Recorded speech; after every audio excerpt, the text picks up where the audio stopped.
তুমি একজন survivor. Hello my Maxim মঞ্চার্স, স্ট্রিমের জন্য প্রস্তুত? আবার একটা নতুন ধামাকা দেখানোর সময় এসেছে। প্রথমে আমাকে কেউ বিশ্বাসই করতে চায়নি যে আমি ফ্রি ফায়ারের সাথে কাজ করে এসেছি। যেমন আমার চাচাতো ভাইয়েরা আছে, ওরা ফ্রি ফায়ার খেলে। তো যখন আমি ওদেরকে এসে বলি যে আমি ফ্রি ফায়ারের সাথে কাজ করে এসেছি, কেউই বিশ্বাস করতে চায়নি যে আমি ফ্রি ফায়ারের মতন কোম্পানির সাথে কাজ করেছি। ফ্রি ফায়ারের সাথে মূলত 4টা প্রজেক্টে কাজ করেছি। 4টার ভিতরে একটাতেই আমার ছিল 2টা ক্যারেক্টারের ভয়েস ওভার, যেটা হচ্ছে ফ্লেমি এবং ইগনিস। যেখানে ফ্লেমির ভয়েসটা ছিল ঠিক এরকম যে, তুমি একজন সার্ভাইভার, তোমার কাছে এই অস্ত্রটি থাকলে তুমি দুনিয়া জয় করে ফেলতে পারবে। এবং সেটাতে ইগনিজের যে ভয়েস ওভারটা সেটা ছিল হচ্ছে অনেকটা এরকম যে, উইন্টারল্যান্ডস, একটু এনার্জেটিক, যে উইন্টারল্যান্ডস, খুবই দারুণ। তারপরে আমি যেটা কাজ করি, যেটা আমার কাছে মানে 2টা প্রজেক্টে আমি পরপর ম্যাক্সিম চরিত্রে কাজ করেছি।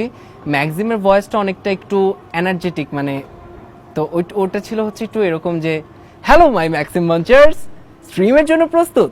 ঠিক আছে, ভদ্রমহিলা ও ভদ্র মহোদয়গণ, ডেভির বিল্ডিং থেকে ম্যাক্সিম বলছি।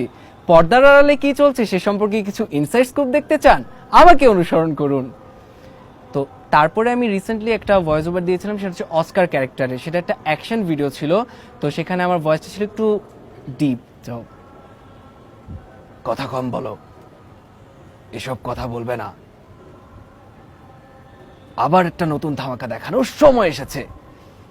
ওখানে একটু ফাইটিং সেন্স ছিল আর কি। তো এই 4টা ক্যারেক্টারই ভয়েস ওভার দেওয়া হয়েছে ফ্রি ফায়ারের সাথে। আমি অনেকগুলো কার্টুনে শিয়ালের এবং বাঘের ভয়েস দিয়েছি, অ্যানিমেল কার্টুনগুলোতে। তো সেখানে শিয়ালের ভয়েসটা থাকে ঠিক এরকম যে, এ রে, আবারও বৃষ্টি শুরু হলো, যে কয়টা কাস্টমার আসতো ফুল নিতে ওরা হয়তো আর আসবে না, কি যে করি, ধুর, আর ভালো লাগে না।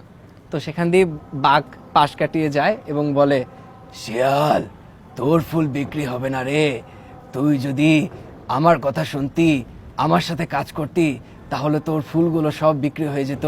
তোকে বললাম মেন রোডে দোকান নে, কিন্তু তুই কিছুই আমার কথা শুনলি না, তোর চালাকির জন্যই তোর আজকে পতন হয়েছে। তো পরে সেখানে একটা কাকের ক্যারেক্টার, আমার একটা ভয়েস ওভার ছিল। কাক এসে মানে শিয়ালকে বুঝাচ্ছিল যে কোনো কাজই আর কি ছোট নয়, যে শিয়াল, তুমি চিন্তা করো না, কোনো কাজই ছোট নয়, সব কাজই ছোট থেকে ধীরে ধীরে মানুষ বড় হয়। তো এটাই ছিল। আমি বৃদ্ধ এবং ছোট বাচ্চাদের ভয়েসটা চেষ্টা করি দেওয়ার, আমি জানি না কতটুকু হয়। তো বৃদ্ধের যে ভয়েসটা সেটা থাকে অনেকটা এরকম, তোমরা এখানে এসেছো, তোমাদের আগেই সতর্ক করছি, এই বাড়িটা অভিশপ্ত, তোমরা এখান থেকে চলে যাও, চলে যাও এখান থেকে। তো সেখানে একটা ক্যারেক্টার ছিল যেটার নাম হচ্ছে সিফাত।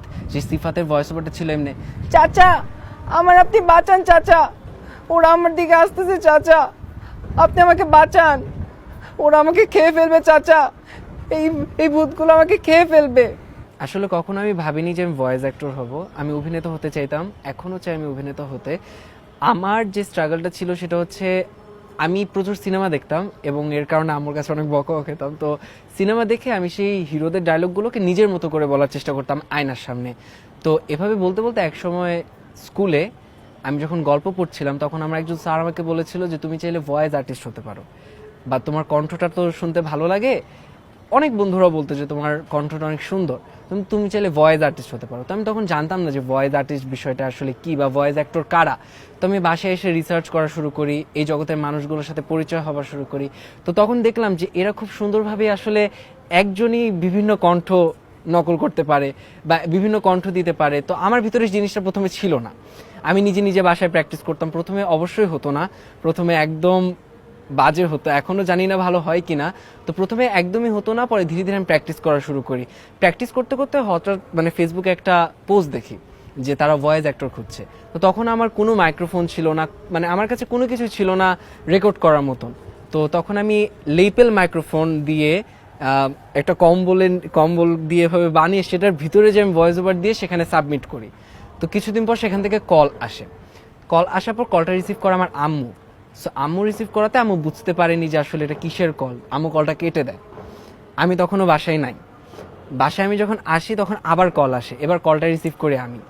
সো কলটা রিসিভ করার পর জানতে পারি যে ওদের কার্টুনের জন্য ভয়েস ওভার লাগবে এবং সেখানে আমাকে সিলেক্ট করা হয়েছে। তো প্রথমে আমি বিশ্বাস করতে পারিনি যে আমি সিলেক্টেড হয়েছি কিনা, কারণ আমি নতুন ছিলাম। আমি প্রথমে কোনো কাজই পাচ্ছিলাম না, অনেক কাজ খুঁজেছি, ছোট ছোট অনেক কাজ করার চেষ্টা করেছি, বাট হয়ে ওঠেনি তেমন কাজ। তো যখন সেই কাজটা পেলাম, তো তারপর থেকে আমার আসলে ভয়েস ওভারের জার্নিটা শুরু হয়। আসলে ভয়েস আর্টিস্ট কেন, কারণ প্রথমত অভিনয়ের দিক থেকে আমি চেষ্টা করেছি, তবে আমি কোনো সুযোগ পাচ্ছিলাম না। যেহেতু ভয়েস অ্যাক্টিংয়ের জায়গাটায় আমার অভিনয়টাও প্র্যাকটিস হবে, আমার ভয়েস ওভারও দেওয়া হয়ে যাবে, তো সেই ক্ষেত্রে সেখান থেকে আমি ভয়েস অ্যাক্টিংয়ে প্রবেশ করি আর কি। লকডাউনের সময় সেগুলো শিখেছি, লকডাউনের সময় শিখেছি। আমি অনলাইনে বিভিন্ন কোর্স করেছি, উচ্চারণের উপর কোর্স করেছি, কার্টুনের ভয়েস কীভাবে চেঞ্জ করতে হয়, এগুলো প্রচুর প্রচুর প্রচুর ভিডিওস দেখেছি।